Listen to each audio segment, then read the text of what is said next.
This recounts the tale of Joe, a young American, and Olga, a Russian beauty, who found love and married.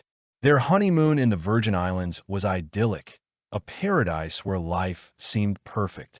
Unbeknownst to them, their marital bliss had a ticking clock, with only 107 days remaining. Joe's family background reveals a childhood in Wilmington, Delaware, marked by his parents' divorce and life with his mother and two siblings, John and Kelly. Though childhood was filled with sibling squabbles, they grew close as adults. Their mother found new love, providing a stable and affluent environment where the children thrived.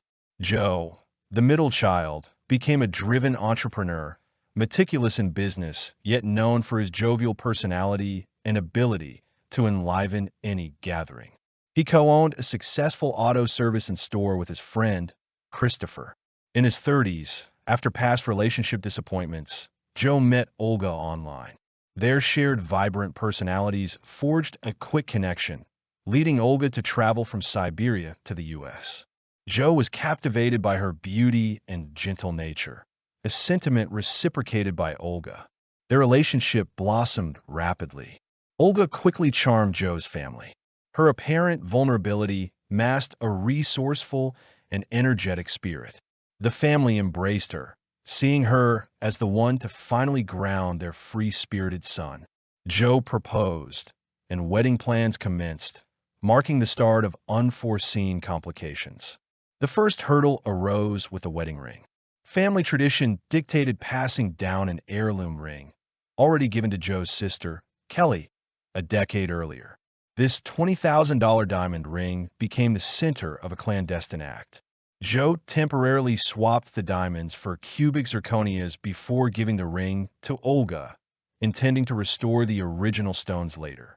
However, Kelly noticed the switch, causing friction between the siblings.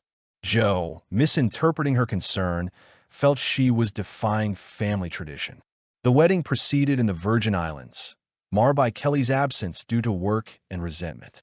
She sent pointed messages to Olga regarding the ring, unaware of Joe's actions. The messages cast a shadow over Olga's joy, igniting an ongoing conflict between Joe and Kelly. Weeks later, their home was burglarized while they were at work. Jewelry and heirlooms were stolen, but Olga's ring, still on her finger, was spared. The police investigation, despite a lack of forensic evidence, suggested a professional thief. However, this incident paled in comparison to the tragedy that lay ahead. Their honeymoon in the Caribbean was a luxurious escape filled with yachting, fine dining, and sun-drenched days. Upon returning, Joe, thanks to his thriving million-dollar-a-year business, purchased a $100,000 Mercedes convertible. Olga, a former stock trader, brought her financial acumen to the business, excelling as an administrator. Her charm and personality further enhanced their success. This idyllic life was shattered on September 23, 2013, just 3 months after their wedding. Around 2 a.m., gunshots echoed through their Wilmington home. A witness reported a shooting near their condominium. Olga, shot multiple times, clung to life as medics rushed her to the hospital. Tragically, she died en route. At the crime scene, officers discovered a second body alongside the initial victim. Joseph lay in the shrubbery, killed instantly by a gunshot to the back of his head. The scene suggested a targeted attack rather than a random robbery. The couple appeared to have been ambushed from behind while returning home. Detectives quickly pieced together the available information and circumstances. The officers considered a possible connection between a recent burglary at the couple's home and this tragic end to their relationship. Witnesses and neighbors were immediately questioned for any pertinent details. Although many reported hearing gunshots, no one witnessed the event itself, leaving investigators without crucial eyewitness accounts. Some witnesses recalled hearing 2 loud male voices arguing shortly before the shooting. This suggested a possible confrontation between the couple and the unknown men, culminating in the newlyweds' deaths. The timeline placed this argument shortly after Joseph and Olga returned from a bar. Earlier that day, Olga celebrated her 39th birthday. The couple, friends, and members of Joseph's family gathered for the festivities. After celebrating late into the night, Joseph and Olga drove home in their convertible, parking near their condominium. They walked towards the entrance, oblivious to the danger that awaited them. Olga suffered multiple gunshot wounds to the face, with one bullet entering her cheek and exiting the back of her head. Joseph was also shot multiple times, including a fatal head wound. He was found lifeless in the bushes near the pathway. Olga, however, clung to life. Responding officers attempted to obtain information from her about the attacker, but she was unresponsive.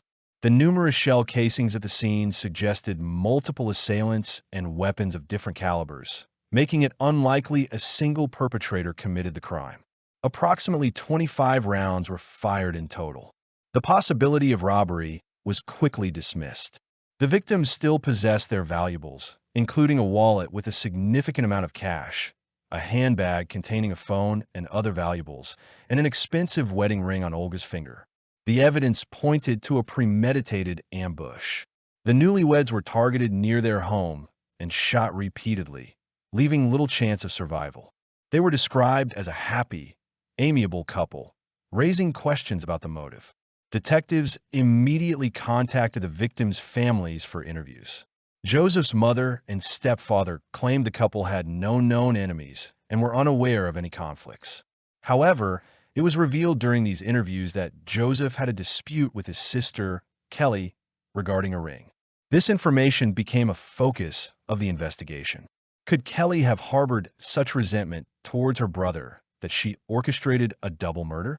The ring was not missing from the scene, which cast doubt on this theory. However, Kelly's presence at the crime scene shortly after the incident, despite living in a different neighborhood, raised suspicions. Kelly appeared distraught and cooperated fully with investigators. She openly discussed her recent disagreements with her brother and sister-in-law, even sharing angry text messages exchanged between them. The messages indicated Olga suspected Kelly of the earlier burglary, a claim Kelly vehemently denied. While Kelly offered no concrete alibi, it was already established that the primary assailant was male and had an accomplice. Furthermore, Kelly had recently undergone extensive treatment for breast cancer and appeared to lack the physical capacity for such a violent act. Despite these facts, investigators continued to consider her a suspect due to the potential motive of greed. They maintained this suspicion, even though she remained composed during questioning. Another possible motive explored by detectives was jealousy. They investigated Olga and Joseph's former romantic partners, but found no viable suspects. Olga had no other relationships in the United States, making it improbable that a jealous ex from overseas committed the crime. Joseph maintained amicable relationships with his ex-girlfriends, none of whom held any animosity towards him. This line of inquiry proved fruitless. With the jealousy angle ruled out, the investigation stalled. Detectives continued to search for potential enemies, but both victims were known for their pleasant and non-confrontational nature. The ring, however, remained a point of interest. Investigators then focused on Garrett, Kelly's husband, suspecting he might have acted on Kelly's behalf due to the ring dispute. However, Garrett provided a solid alibi, corroborated by Kelly, who claimed to have been recovering from medical treatments at home on the night of the murder. I explored the possibility of criminal involvement in the Connells' deaths. Suspicions arose around Joseph's wealth, with some believing it wasn't acquired legally. Witnesses claimed Joseph was selling illegal steroids, generating substantial profits. Further, some individuals pointed fingers at Joseph's business partner, Chris Rivers, alleging he harbored resentment towards Joseph and had accused him of financial impropriety. This stemmed partly from the steroid sales operation allegedly run through their shared general store. Chris, burdened with debt, felt aggrieved that Joseph, seemingly pocketing all the profits, wasn't sharing the illicit income. This led investigators to Chris Rivers. The two men had a long history, having collaborated for over a decade, building their business from the ground up and navigating numerous challenges together. However, instead of finding a grieving friend, detectives encountered a seemingly unconcerned Chris. He explained his absence from a scheduled meeting with the Connells that night, citing business engagements. He also introduced the theory of Olga's alleged ties to the Russian mafia as a potential explanation for the couple's wealth, subtly implicating Joseph in shady dealings. My investigation unearthed Joseph's past criminal record, including a weapons charge stemming from a bar altercation a few years prior to his marriage. During his incarceration, he reportedly made connections that led him into the illegal steroid trade. Joseph became a significant player in this illicit market, operating alongside his legitimate business. The question remained, could this be the motive for the murder? Had he crossed someone in this dangerous world? Was there a connection to the Russian mafia? The investigation led me to Harry Cook, a local businessman who had invested heavily in Joseph's auto store, potentially creating a motive for foul play. Despite living near the Connells, Harry had a seemingly airtight alibi. Further interactions with Chris Rivers revealed his suspicions of Joseph's embezzlement. A review of the store's financials confirmed significant losses despite substantial revenue. Expenses were escalating dramatically, suggesting theft. However, the investigation uncovered Chris's own opioid addiction, revealing him as the culprit behind the missing funds.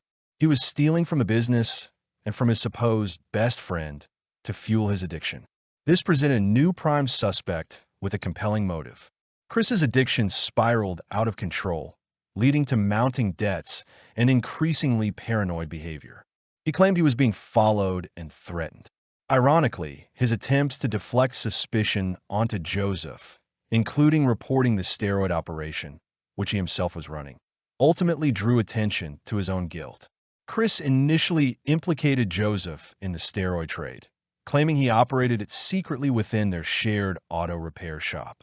However, it was revealed that Chris was the mastermind behind the operation, desperate to repay debts to dangerous individuals. 2 further arrests followed. Chris provided seemingly irrefutable CCTV footage from his home, but investigators remained skeptical.